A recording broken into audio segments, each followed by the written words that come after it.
Eclesiastes 5, de 1 a 7.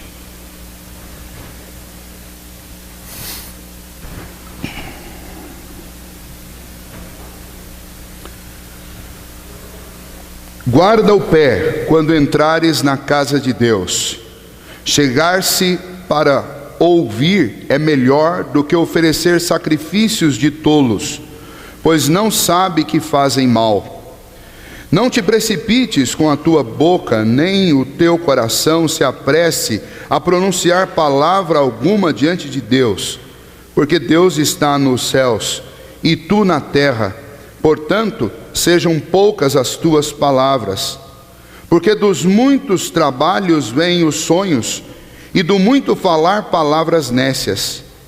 Quando a Deus fizeres algum voto, não tardes em cumpri-lo, porque não se agrada de tolos. Cumpre o voto que fazes. Melhor é que não votes do que votes e não cumpras. Não consintas que a tua boca te faça culpado, nem digas diante do mensageiro de Deus que foi inadvertência, porque razão se iraria Deus por causa da tua palavra, a ponto de destruir as obras das tuas mãos? Porque como na multidão dos sonhos a vaidade, assim também nas muitas palavras. Tu, porém, teme a Deus. Feche os seus olhos, nós vamos orar mais uma vez. Senhor nosso Deus, pedimos-te nesta hora que pela tua bondade, pela tua graça, pela tua benignidade e misericórdia, que o Senhor fale conosco, ó Deus, e que esse momento em que cultuamos ao Senhor, ó Pai, seja um momento aproveitado por cada um de nós como uma oportunidade, ó Deus, de experimentarmos uma conexão intensa, profunda, íntima com o Senhor, um prenúncio daquilo que será toda a eternidade daqueles que te temem, ó Deus, e daqueles que te buscam. E que, ó Deus, nós possamos aproveitar isso como a oportunidade de fato nos apropriarmos de algo sólido, real, consistente para a nossa vida. Então, ó Deus, que cada uma das palavras que meditarmos nesta manhã possam ser, ó Deus, impregnadas no nosso coração, para que elas moldem o nosso ser e a nossa vida. Em nome de Jesus que oramos. Amém.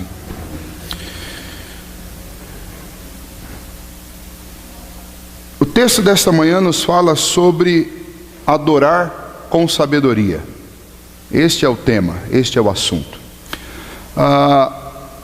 O pregador, o nosso pregador Salomão, ele veio até o capítulo 4 fazendo observações da vida, constatando coisas, não só a respeito de si mesmo, mas a respeito do mundo. Ele fez isso desde o início.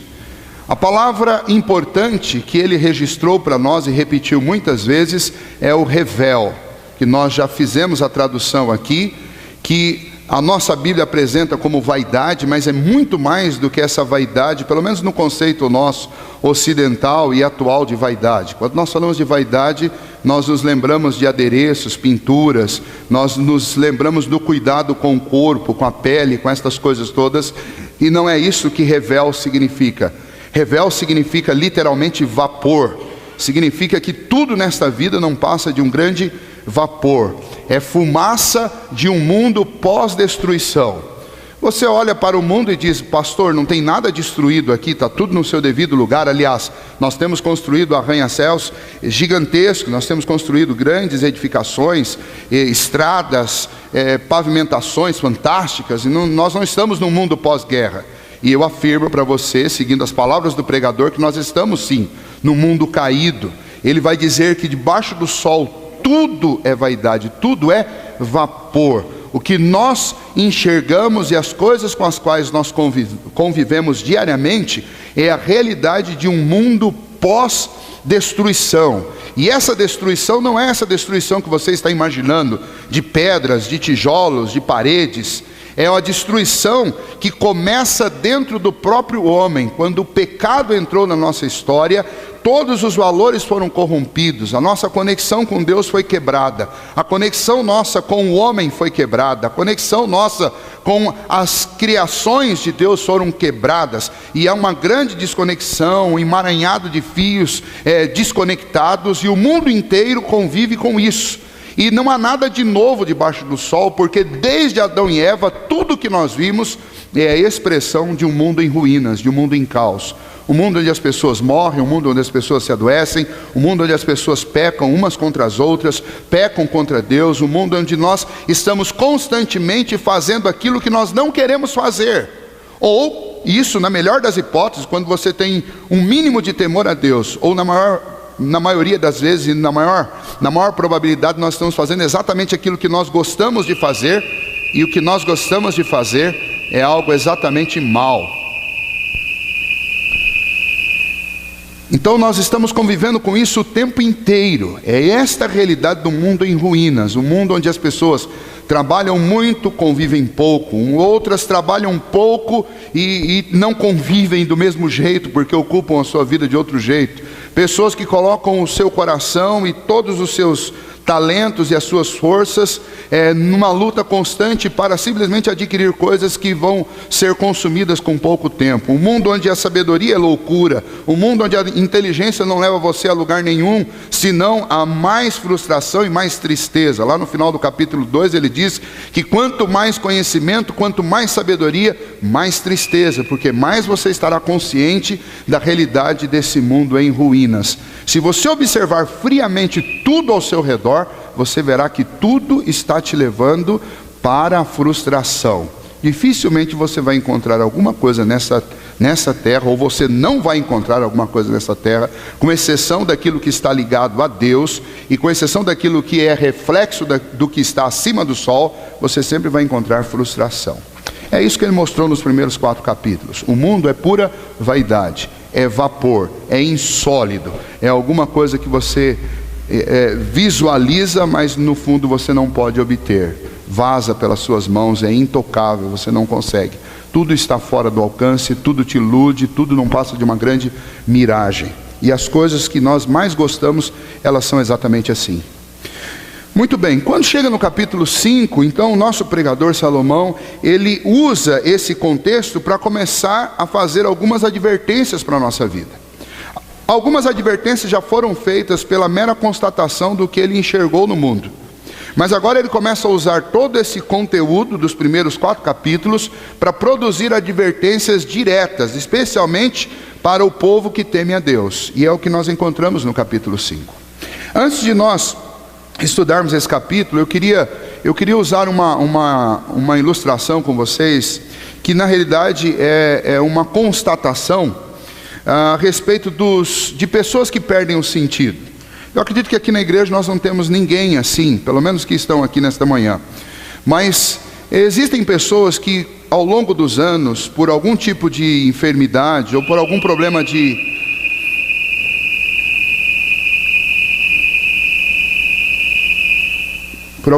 de formação genética, alguma questão de formação, com o passar do tempo, essas pessoas começam a perder um dos seus sentidos. O mais comum deles é a audição. Então, algumas pessoas nascem com audição boa, ouvem durante um tempo, mas chega uma hora que elas perdem essa capacidade de ouvir. E aí, muitos relatam que depois de alguns anos sem a capacidade de ouvir, sem a audição, em alguns momentos, em algumas circunstâncias, quando vêm pessoas conhecidas e veem pessoas conversando, elas têm a nítida impressão de que elas estão ouvindo. Esse mesmo relato acontece também naqueles que perderam a visão. Em algum momento, no meio de um grupo de família ou num local onde eles se sentem extremamente à vontade, eles têm alguns vislumbres de imagens e parece que eles voltaram a enxergar.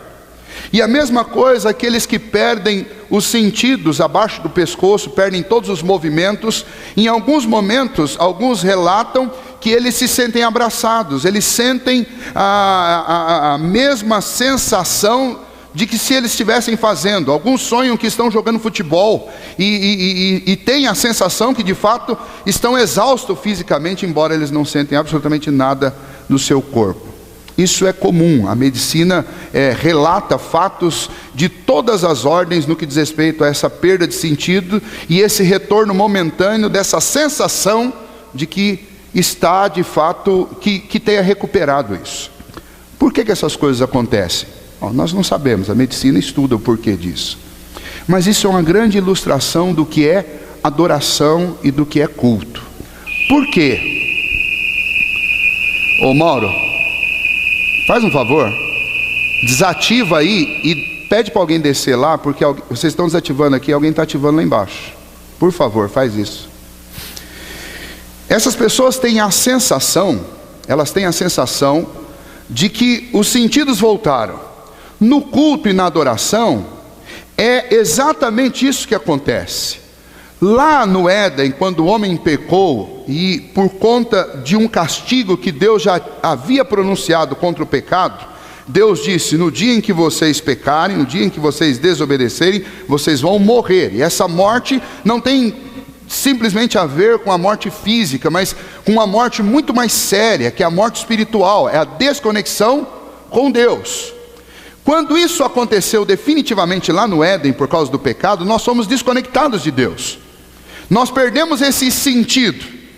E aí o que acontece? Quando nós nos reunimos no culto, na adoração a Deus, quando nós separamos um tempo exclusivo para a leitura das Escrituras, para cantar, para orar, para falar com Deus e para ouvir Deus falando conosco, é como se nós nos reconectássemos por algum tempo a Deus de uma forma profunda, como foi lá no passado.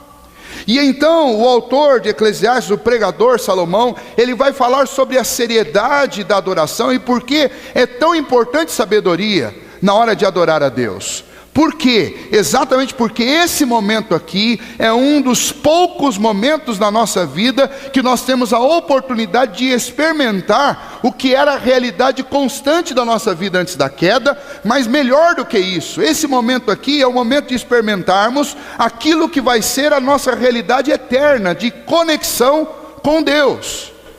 E então, adorar é algo muito sério.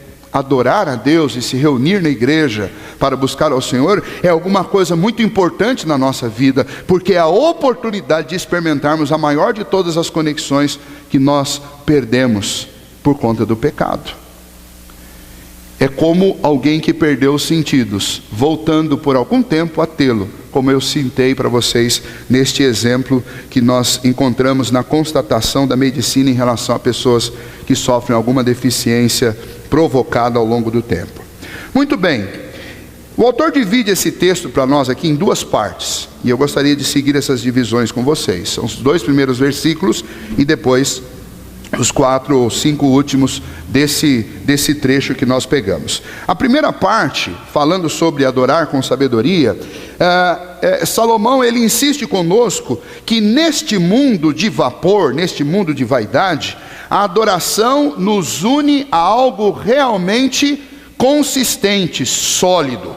Então o primeiro ponto para nós é esse: considere que no mundo de vapor, no mundo de vaidade, no mundo em que as coisas são insólidas, o momento de adoração, o momento de culto, o seu momento na igreja com o povo de Deus, ou reunido na sua casa com o povo de Deus, esse momento é um momento em que você realmente tem condição de se ligar, de se conectar, de experimentar alguma coisa sólida. É isso que ele está nos dizendo. Então veja, 4 capítulos dizendo que tudo é vapor, tudo é vapor, tudo é vaidade, tudo é vaidade, não há nada novo debaixo do sol, tudo é vaidade. Agora no capítulo 5 de repente ele diz: mas há uma coisa sólida, há uma coisa verdadeira. Quando vocês se reunirem, quando vocês colocarem os pés dentro da casa do Senhor, quando vocês entrarem no culto, na adoração a Deus, preste atenção, tome cuidado, venha preparado, porque esse é o momento em que vocês vão reexperimentar ou experimentar novamente uma conexão real com Deus, com alguma coisa sólida na vida de vocês. Então, se ele passou tanto tempo falando de vapor, agora ele para falar de alguma coisa séria. E aí o interessante é que ele começa com esse guardar. E esse guardar significa o quê? Significa cuidado. Observe, tenha atenção. Porque se para lidar com as coisas deste mundo que são vapor, que são insólidas, que são irreais, que são ilusórias, que são passageiras, vocês são extremamente cuidadosos, imagine como vocês devem ser para lidar com aquilo que é sólido, que é real, que é verdadeiro. E essa semana eu vi um comentário que uma pessoa fez. É óbvio, essa pessoa não estava tirando ela de dentro da realidade do comentário, mas ela estava apenas fazendo essa observação. E que observação era? Ela falou, é impressionante, né? Quando nós vamos assistir um jogo do nosso time numa Copa, nós nos preparamos, nós enfeitamos o local onde nós estamos, onde nós vamos assistir, nós preparamos boa comida, e nós nos ornamentamos, nós vestimos roupa que remeta àquilo que nós estamos prestes a fazer, e é quase como um momento de culto, é quase como uma religião. Até um jornalista norte-americano diz que para o brasileiro futebol é sim uma religião, porque nós topamos qualquer coisa por conta do futebol. Mas o comentário lá, não tem nada a ver com o jornalista aí em questão, mas o comentário dizia o seguinte: imagine se nós tivéssemos todo esse preparo, todo esse cuidado para adorar a Deus, coisa que nós devemos fazer todos os dias. E aí eu não vou continuar as considerações dele, porque não é o foco aqui, mas o foco é esse. O autor, o pregador está dizendo, para lidar com as coisas insólidas da vida, com o vapor, para lidar com aquilo que é irreal, nós nos dedicamos, nós nos esforçamos, nós suamos a camisa, nós fazemos de tudo, nós trabalhamos intensamente para correr atrás da prata e do ouro que vai ficar aqui, mas quando nós temos a oportunidade de nos conectar com Deus, como é que nós fazemos isso?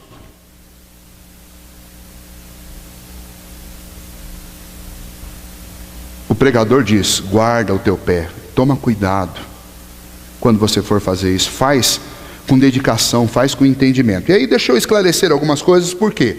Quando esse texto foi escrito, a adoração a Deus, o culto a Deus só acontecia no templo. Lembra aquele templo? Antes de ser templo era tabernáculo.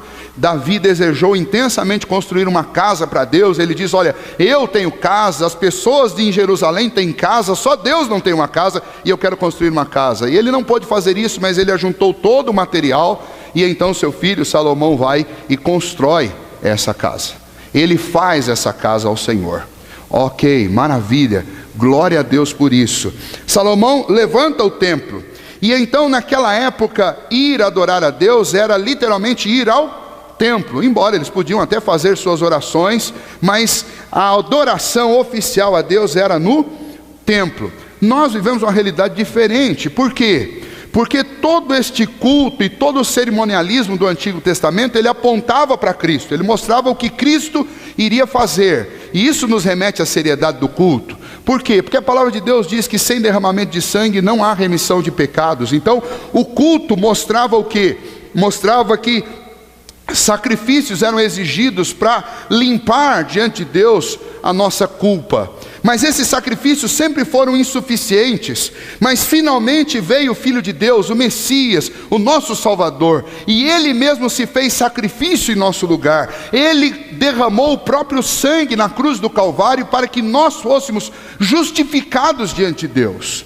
E desde que Cristo fez isso, toda aquela lei cerimonial que apontava para Cristo, ela foi abolida em Cristo Jesus. E o próprio Senhor Jesus diz que a adoração agora, ela acontecia num âmbito muito mais profundo. Ela começa no coração do homem. Ela é em espírito e em verdade. Não há local determinado para fazer isso, embora a própria comunidade apostólica reunia o povo no templo e reunia também de casa em casa, e acontecia culto em ambos os lugares. Mais do que isso, o próprio apóstolo Paulo vai nos ensinar que o culto acontece também no coração, e ele acontece constantemente. Então a nossa realidade a respeito de culto, ela mudou, mas a necessidade de cuidado e de atenção não mudou em absolutamente nada, porque o Deus que nós adoramos continua sendo o mesmo. Eu não tenho mais a obrigatoriedade de adorar somente no templo, embora nós fazemos isso, é muito bom nos ajuntar para adorar a Deus. Mas não importa onde eu estiver adorando a Deus, eu devo considerar que a pessoa a quem eu estou adorando, o Deus a quem eu estou adorando, é a única coisa de fato real e sólida na minha vida. Tudo o resto é vapor. Todo o resto é vapor. Tudo o resto é vaidade. E pode até ser que esteja bem sólido e firme durante algum tempo, mas em algum momento vai deixar de existir. Em algum momento eu posso perder. Em algum momento vai perder o valor para mim. Mas Deus nunca está submetido a isso. Então, adorar com sabedoria é considerar que este Deus a quem nós adoramos aqui, ou nas nossas casas, ou quando fazemos uma reunião de oração em qualquer lugar. Esses dias nós estávamos com a mocidade numa praça, não importa onde você estiver, mas quando nós nos reunimos para orar a Deus, eu devo considerar que eu estou experimentando um momento singular na minha vida, que é o momento em que eu posso, pelas misericórdias de Cristo Jesus, realmente me apropriar e me conectar a alguma coisa que realmente é sólida. O meu comportamento não pode ser o mesmo comportamento que eu tenho quando eu estou me divertindo com as vaidades desta vida, com as coisas que são revel, que são vapor. Mais do que isso, é importante a gente considerar toda a fala dele neste versículo primeiro. Ele diz: guarda o pé quando entrares na casa de Deus. Chegar-se para ouvir é melhor do que oferecer sacrifícios de tolos, pois não sabem o que fazem. Ele está dizendo: olha, quando você chegar, ouça o que Deus tem para falar com você. Ouça. É melhor você ouvir do que você oferecer sacrifício sem entendimento, sacrifício louco. É melhor você entender o que Deus está falando com você, os princípios, as verdades das Escrituras, do que você sair fazendo coisas. Eu conheço, e nós sabemos muito bem, de pessoas que fazem coisas para Deus, coisas sacrificiais, sem parar um minuto sequer, ou uma hora sequer, para ouvir, para ler, para saber se Deus quer isso, para saber se é o que Deus espera. Mas simplesmente a gente sai fazendo, é mania nossa fazer isso. Mas eu não estou lidando com vapor, eu não estou lidando com vaidade, eu estou lidando com alguém que é real, verdadeiro, que tem vontade, que tem predileção, que fez escolhas, que tem lei, que tem coração, que tem entendimento, que tem um conselho e faz tudo segundo o conselho da sua vontade. Eu não posso sair por aí fazendo coisas diante de Deus sem primeiro ouvir e saber o que Ele quer de mim. Então veja só, o autor, o nosso pregador está dizendo: cuidado, existe perigo na adoração. Existe, por quê? Porque nós somos tentados constantemente a fazer, seja da nossa casa, seja da nossa igreja, uma versão light, uma versão segundo o meu coração. E eu falo assim: olha, o culto não é assim, eu acho que o culto tem que ser assim, eu acho que o culto tem que ser assado, eu acho que o culto tem que ter isso, eu acho que o culto tem que ter aquilo outro. Quem foi que disse que é você que tem que achar o que o culto deve ser? É Deus que determina estas coisas. Não pode ser o secularismo que muitas vezes reina na nossa vida. Nem por outro lado não deve ser o formalismo, consequência de uma tradição que você construiu ao longo de décadas na igreja. E você: olha, quando eu era pequenininho fazia assim, quando eu era jovem fazia assim, quando eu era adulto fazia assim, eu fiz sempre assim, eu vou continuar fazendo assim, como se você fosse o centro referencial de verdade, de culto e de adoração. A referência do que é certo e do que deve ser feito na igreja, seja dentro de você, seja na sua casa, seja aqui, seja em qualquer lugar, a referência é sempre Deus. Ele é sólido, Ele é real. Tudo o resto não passa de vaidade, não passa de fumaça, até o que eu acho legal. Se nós fôssemos fazer um culto, uma adoração a Deus, pelo menos aqui no templo, de acordo com o que cada um acha, então nós teríamos que fazer um culto diferente a cada dia do ano, porque nenhum de nós vai achar exatamente igual ao outro, para ver o quanto nós somos insólidos. Por isso que a adoração deve ser determinada por Deus.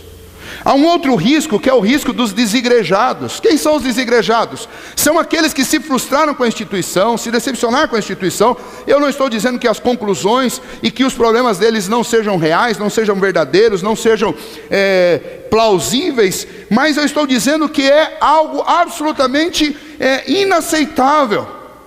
Porque a congregação, a instituição do culto, o momento de adoração em conjunto é algo estabelecido pelo próprio Deus. Foi Deus que estabeleceu estas coisas. Ele estabeleceu no Antigo Testamento e no Novo Testamento. Os autores neotestamentários, eles confirmaram. E a palavra de Deus nos afirma que nós não devemos deixar de congregar.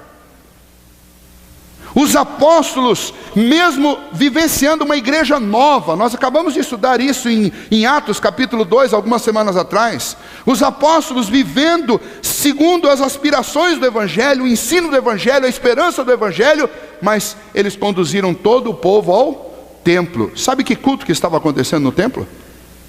O culto do judaísmo. Mas eles deixaram de congregar por causa disso? Não, eles estavam... A Bíblia diz, Atos 2, Lucas nos informa que eles perseveravam unânimes no templo. Nenhum deles deixava de ir. Ah, mas Pedro pregou para nós uma mensagem nova. Nós estamos livres dos sacrifícios, das cerimônias, de tudo isso. Nós não vamos mais naquele templo. Nós não precisamos mais dele. E os apóstolos disseram que não, nós vamos continuar indo. Aí você fala assim, pastor, mas aqueles apóstolos eram todos judeus. Tudo bem, pega então um apóstolo que, apesar de judeu, ele foi levar a mensagem para os não judeus, para os gentios, o apóstolo Paulo. E você vai descobrir que por onde o apóstolo Paulo passou, sabe o que ele fundou?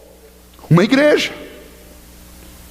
E sabe o que ele insistiu com as pessoas? Ele insistiu que elas frequentassem a igreja, que elas viessem crescer na igreja.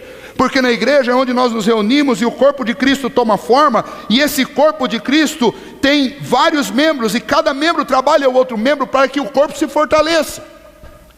Aí você fala, mas esse era o pensamento do Cristo ressurreto? Você pode ler Apocalipse, e você vai encontrar nos 4 primeiros capítulos cartas escritas pelo próprio Senhor Jesus para quem? Para igrejas.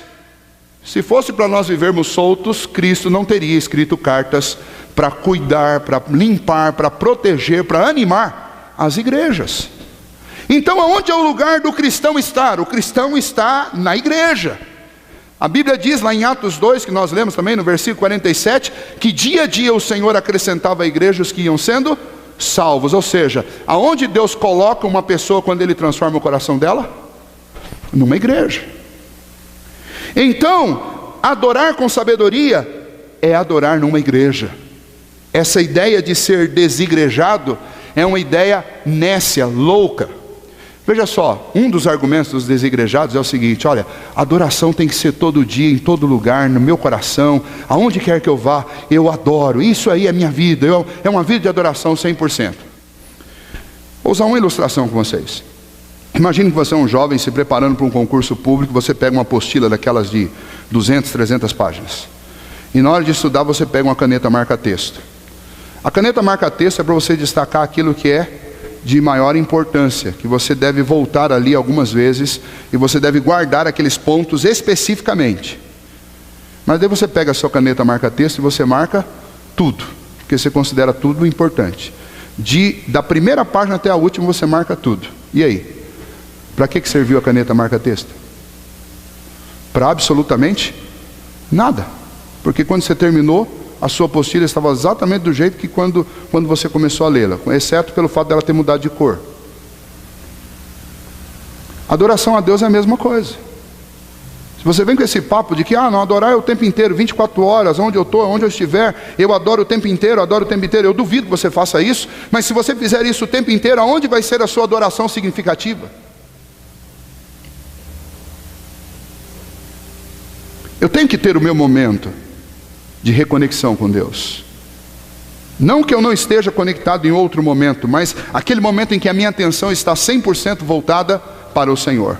Aquele momento em que eu estou reunido com outras pessoas que sentem a mesma coisa que eu sinto, que têm a mesma esperança, a mesma fé no coração. É por isso que Jesus instituiu a igreja. Ele é o dono dela, Ele é o cabeça dela. E cristãos fazem parte, cristãos adoram na igreja. Veja, nenhum outro momento da nossa vida ele é mais importante do que isso, porque no mundo de vapor, a hora da adoração é a hora que eu me conecto de verdade, e sinto a conexão com algo sólido, e eu experimento o que vai ser minha eternidade inteira. Eu não posso abrir mão desse momento. E nem posso transformar esse momento num momento segundo a minha imagem e semelhança. Vir ao culto deve ser um prazer e não uma obrigação. Veja só, quem é que sai beneficiado no culto ao Senhor? É Deus ou a gente? É a gente. Você acha que Deus já não tem tudo o que Ele precisa? Aliás, essa expressão é até uma expressão equivocada. Deus não precisa de nada. Ele tem e Ele se basta em si mesmo. Ele é absolutamente independente. Ele não precisa do nosso culto. Mas Ele gosta, Ele quer, Ele tem prazer no nosso culto. Foi para isso que Ele nos fez. Ele nos fez para ser adorado.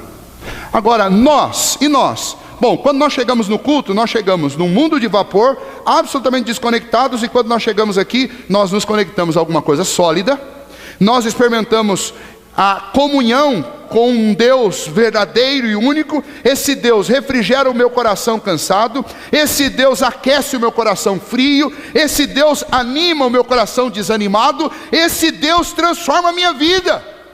Esse Deus põe força no meu coração para lutar contra as coisas sobre as quais eu não tenho poder nem força.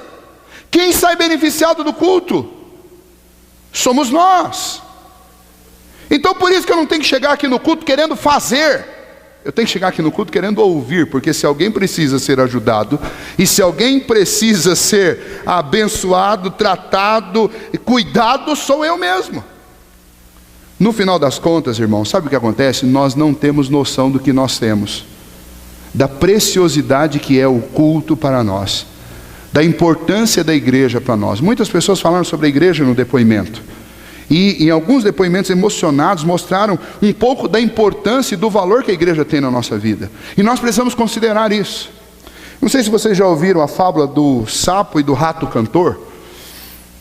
Diz que numa determinada cidadezinha bem pequena, um homem tinha um sapo e um rato. E o sapo, diz que o sapo era um exímio tocador de piano. Tocava o piano como ninguém. Ele era um pianista nato. Um piano, obviamente um piano pequeno, feito à medida do sapo. Essa história não é real, tá, gente? Isso é um conto. Um pianinho lá, e o sapinho tocava piano melhor do que o Sr. Josias, do que o Marcelo, melhor que qualquer pianista que vocês conhecem. O Sr. Josias deu uma olhada aqui, ele não concordou muito, mas vamos lá. É um exímio pianista. E tinha um rato, e o rato era um tenor como esses tenores conhecidos aí no mundo, um tenor fantástico. E então todas as noites os moradores daquela cidade se reuniam na casa daquele homem para ouvir o concerto do sapo e do rato. Um dia um visitante passando por aquela cidade, dono de um grande teatro, viu aquela história, viu aquela cena, e ele ficou entusiasmadíssimo e procurou o dono do sapo e do rato e disse para ele: rapaz, você não sabe o que você tem na mão, é extraordinário, vamos levar isso para a cidade grande, nós vamos gravar, nós vamos produzir, e você vai ficar milionário com isso, e esse sapo e esse rato vão ficar muito famosos. E disse que o homem baixou a cabeça e se entristeceu, e o produtor animado e falando do que podia, ele falou: para! Nós não podemos fazer nada disso, porque o que eu tenho é uma fraude. Como assim uma fraude? O que eu tenho não é fantástico, é uma fraude. Eu vou te explicar o que é uma fraude. O rato não canta nada. O sapo é que é ventríloco, ele toca e canta. E ele achou que o que ele tinha nas mãos era uma fraude que não valia nada. O produtor, vocês não precisam nem dizer o que aconteceu quando o produtor ficou sabendo disso. Melhor do que um sapo e um rato que canta, é um sapo que toca e canta sozinho, ventríloco. O culto é assim, nós não sabemos o valor que ele tem. A gente não sabe. E a gente vem e às vezes sai falando mal e dizendo que não foi legal, e que não é bom, e que não é. Lembra da história do sapo e do rato? A gente não sabe o que a gente tem nas mãos. E a gente vem na igreja todos os dias, de manhã, de tarde, no domingo, e a gente volta para casa às vezes achando que foi mais uma agenda. Não foi mais uma agenda, não pode ser mais uma agenda. O culto ao Senhor, reunido na igreja com o povo de Deus, é algo que você não tem a capacidade, nem eu tenho, de dimensionar o valor e a importância. Se nós pudéssemos ver com os olhos da fé há uma conexão aberta entre o céu e a terra quando estamos juntos aqui. Não é o lugar, é você e Cristo no seu coração. É a reunião de um povo que ama Cristo, que foi lavado pelo seu sangue. Estar na casa do Senhor é estar no único lugar onde nós não lidamos com vapor, mas nós lidamos com aquilo que é real e que é sólido, com o nosso Deus. A segunda parte eu vou ter que correr um pouco mais. A adoração envolve cuidado nas palavras e nas ações. Veja o versículo 2 e 3, o que diz: não te precipites com a tua boca, nem o teu coração se apresse em pronunciar palavra alguma diante de Deus, porque Deus está nos céus e tu na terra. Portanto, sejam poucas as tuas palavras, porque dos muitos trabalhos vêm os sonhos, e do muito falar, palavras nécias. Quem fala demais acaba falando bobagem. É engraçado que a gente sabe disso em todas as áreas da vida, e parece que na igreja a gente esquece disso. E aí nós chegamos na igreja para falar. Nós queremos falar, e não queremos ouvir. Mas o ato mais importante do meu momento de culto é ouvir e não falar. E então ele diz: fale pouco quando você chegar na presença de Deus. Fale pouco. Ouça tudo.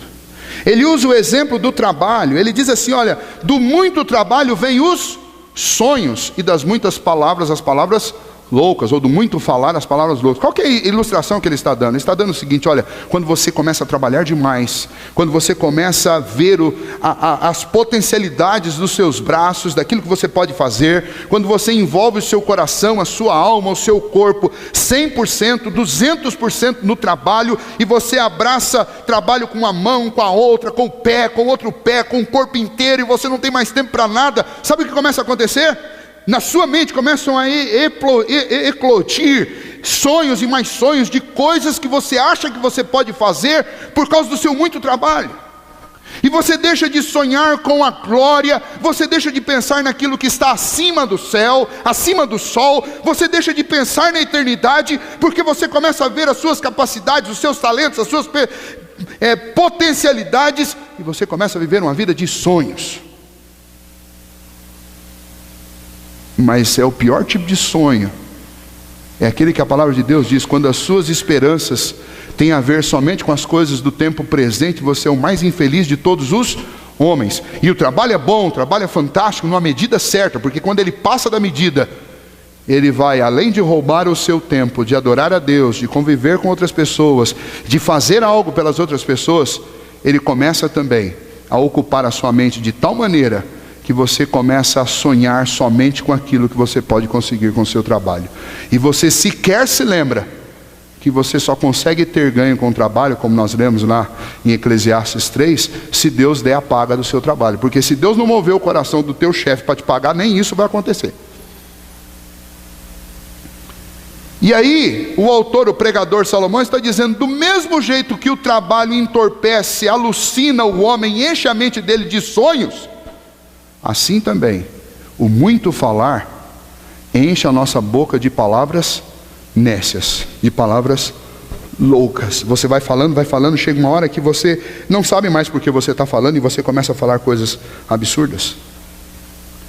E no meio das palavras absurdas, surge aí o que está no versículo 4, que são os votos absurdos. Você começa a falar demais na presença de Deus, e de repente você começa a prometer coisas que você não é capaz de cumprir. Ou coisas que talvez você até seja capaz de cumprir, mas você não pensou direito antes de falar.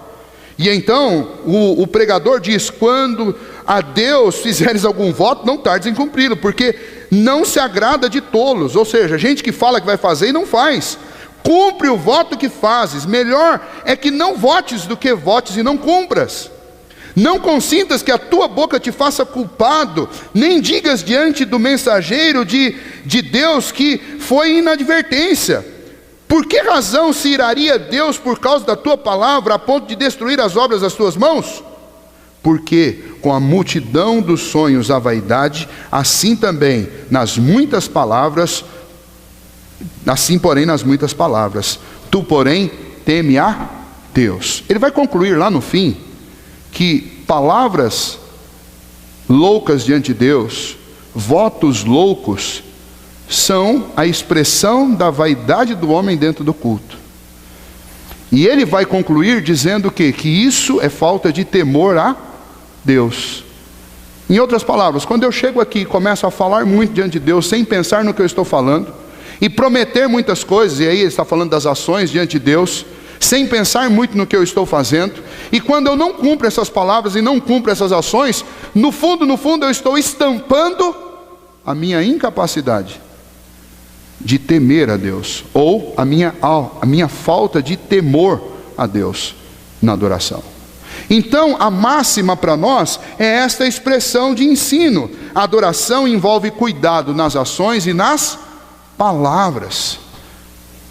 Cuidado, porque você vive num mundo de vaidade, de vapor. E quando você chega aqui, você está diante de algo sólido, real.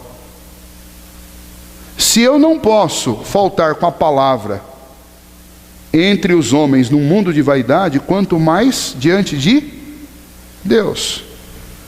Eu devo pensar nisso. Agora, há algo interessante sobre isso para falar, não bonito, algo feio, mas interessante para falar, é que quando nós pensamos em voto, nós lembramos do Novo Testamento, em que a palavra de Deus nos proíbe e nos adverte quanto a juramentos e votos, e diz assim: olha, não jure nem pelo céu e nem pela terra.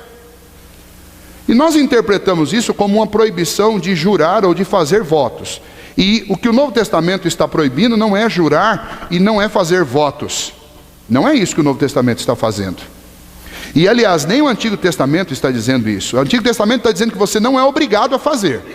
Esse é um ponto. Segundo, se você for fazer, você deve tomar cuidado o seguinte: não faça, nem pelo céu, nem pela terra. Deixa eu explicar o porquê. Os judeus faziam o seguinte: os judeus, quando eles queriam dar peso às suas promessas, aos seus votos, eles começavam a fazer juramentos do seguinte tipo: eu juro pelo trono do Senhor. Essa era uma prática comum nos dias de Jesus. Eu juro pelo trono do Senhor. E aí quando alguém diz assim: mas você não pode jurar por Deus, e você jurou pelo trono do Senhor e não cumpriu. Não, mas eu jurei pelo trono do Senhor, eu não jurei por Deus. Quer dizer, quem tem acesso ao trono do Senhor? Quem vê o trono do Senhor? Quem toca no trono do Senhor? Então era uma maracutaia dentro do judaísmo você inventar coisas insólidas para jurar. Dava peso ao seu juramento, mas você não tinha compromisso. E então o Senhor Jesus, os apóstolos, eles vão trabalhar essa questão dos votos e dos juramentos para alertar as pessoas que elas não devem fazer isso de forma louca, de forma insana, de forma nécia. É o mesmo que o autor de Eclesiastes está fazendo aqui. Agora, se você observar qual é a realidade da nossa vida hoje, oficialmente ninguém vem aqui na igreja fazer votos, e nem jurar pelo céu, nem pela terra. Mas nós fazemos votos sim, e fazemos juramentos de uma maneira diferente na igreja, mas fazemos. Deixa eu dar um exemplo para você. No dia da sua pública profissão de fé, ou no dia da sua ordenação, ou da nossa ordenação, nós que somos oficiais da igreja, aquilo que nós fazemos aqui na frente, o que é? Aquilo é um voto. Nós primeiro confessamos a Deus diante dos homens: eu creio no Pai, eu creio no Filho, eu creio no Espírito Santo. E depois, o que nós fazemos? Depois nós fazemos uma admissão de culpa. Nós admitimos que nós somos pecadores. E depois, o que nós fazemos? Aí nós fazemos uma promessa, um voto. Nós prometemos que reconhecemos a Bíblia como nossa única regra de fé e de prática. Nós prometemos que vamos nos submeter à autoridade da igreja. Nós prometemos que vamos ser assíduos ao culto, que vamos participar dos trabalhos do Senhor e colocar todos os nossos talentos e empenhos no serviço do Senhor. Nós, oficiais, vamos um pouquinho mais longe. Nós falamos que nós vamos dedicar todo o nosso esforço para fazer tudo com excelência. Faltar ao culto, nem se fala. Cuidar daquilo que é da igreja, nem se fala. Nós assumimos isso, é um compromisso, é um voto aqui na frente. Todo oficial já fez isso. Agora a questão que Eclesiastes está levantando é: como é que você fez isso? Você fez de forma sábia ou você fez de forma nécia? maneira como nós lidamos com isso vai dizer se nós temos temor a Deus ou se nós não temos temor a Deus. A palavra temor vai muito além de um medo ou de um respeito. A palavra temor é sentir calafrio de fazer alguma coisa que não seja a vontade desse Deus. E aí vem a parte que eu disse para vocês que é muito interessante, embora triste. A verdade é que todos nós falhamos nisso. Todos nós falhamos em cumprir os nossos votos diante de Deus e as nossas palavras. E é por isso que nós dependemos tanto de Cristo. Porque o Senhor Jesus veio para ser o que nós nunca conseguimos ser diante de Deus. E nós adoramos a Deus por intermédio de Cristo Jesus, porque de outra maneira não seria possível.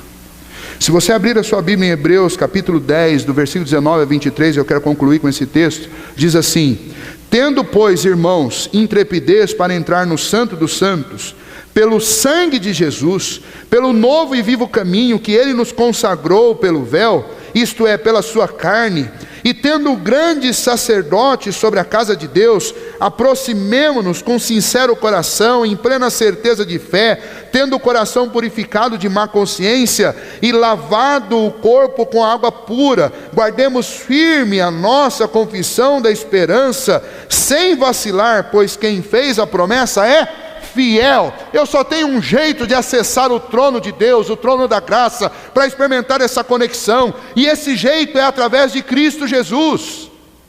Porque nas palavras nós falhamos, nos votos nós falhamos, e não deveria ser assim, mas porque falhamos, nós precisamos de Cristo. Então o momento de adoração, o momento em que eu devo ter cuidado com as minhas palavras, eu devo ter cuidado com as minhas ações, e jamais eu devo esquecer que a não ser por intermédio de Cristo Jesus, eu jamais poderei experimentar essa conexão com Deus. A esperança para quebradores de votos como nós é Jesus. A esperança para adoradores falhos como nós é Jesus. Nosso culto só é aceitável por causa de Jesus. Cristo é para nós o acesso ao Pai. Mas isso tudo não significa que eu tenho autorização para vir à casa do Senhor, para experimentar uma conexão com algo verdadeiramente sólido. Eu não tenho autorização para chegar aqui de qualquer jeito, e falar as coisas de qualquer jeito, e agir de qualquer jeito. Então, um conselho prático para todos nós: antes de sairmos de casa para vir à igreja, nós devemos orar, nós devemos pensar, nós devemos guardar um tempo, um intervalo entre a última programação que a gente fez secular e o tempo de adorar, e nós devemos pelo menos ter noção do que nós estamos prestes a fazer. Nós devemos sentir o prazer disso. Quando chegarmos na casa do Senhor, não é porque o lugar ou as paredes são mais santas do que qualquer outro lugar, mas quando você se reunir para adorar a Deus, seja aqui, seja em qualquer outro lugar, reserve um tempo para acalmar o seu coração. Eu cresci numa denominação diferente, mas nessa denominação havia um hábito muito bonito e interessante. As pessoas chegavam sempre 15 minutos, 20, às vezes até 30 antes de começar o culto, e dobravam seus joelhos e iam falar com Deus. Não ficavam batendo papo umas com as outras antes de adorar. E nem chegavam 5 minutos depois que o culto começou. Elas chegavam antes e se ajoelhavam e oravam e falavam com Deus. Por quê? Porque o momento que vinha em seguida é um momento muito especial. É o momento mais importante. É o momento mais importante da minha semana. No Antigo Testamento as pessoas cultuavam no sábado, elas terminavam a semana buscando a Deus porque elas estavam olhando para frente. Elas esperavam que o Messias viesse talvez na próxima semana. Vamos encerrar essa semana buscando ao Senhor. Agora, depois do Novo Testamento, depois da ressurreição de Jesus, nós começamos a semana adorando ao Senhor, porque Ele nos deu uma vida nova. E então nós começamos uma semana diferente, porque em Cristo nós temos uma vida nova. E esse começo de semana também descreve a nossa esperança que um dia, numa dessas semanas, o Senhor Jesus voltará. E nós vamos passar a eternidade inteira com Ele. E nessa eternidade nós vamos experimentar a conexão que nós experimentamos aqui por alguns minutos. Nós vamos experimentar o tempo inteiro. de forma plena e absoluta diante de Deus. Sem dizer palavras loucas, sem agir de forma louca, mas nós estaremos preservados em Deus por toda a eternidade. Eu não posso chegar aqui para lidar com todas essas expectativas, verdades, convicções e esperanças, da mesma maneira como eu chego no meu sofá para assistir um jogo de futebol. Eu tenho que considerar o que isso aqui significa. Esse momento é um momento em que nós, no mundo de vaidades, nos conectamos a alguma coisa que não é vaidade. Aquele que está acima do sol, aquele que é verdade, justiça e paz para todos os que nele esperam. Que Deus nos ajude a adorar com sabedoria diante do Senhor. Que nós guardemos os nossos lábios, e se falarmos e se votarmos, que nós façamos isso em nome de Jesus, e que nós nos dediquemos a cumprir aquilo que nos comprometemos diante de Deus, porque Deus será honrado com o que nós fizermos, e Ele vai nos abençoar também pela fidelidade e o compromisso. Mas principalmente temos que fazer isso na dependência de Cristo, senão nós fracassaremos com toda certeza. Vamos caminhar.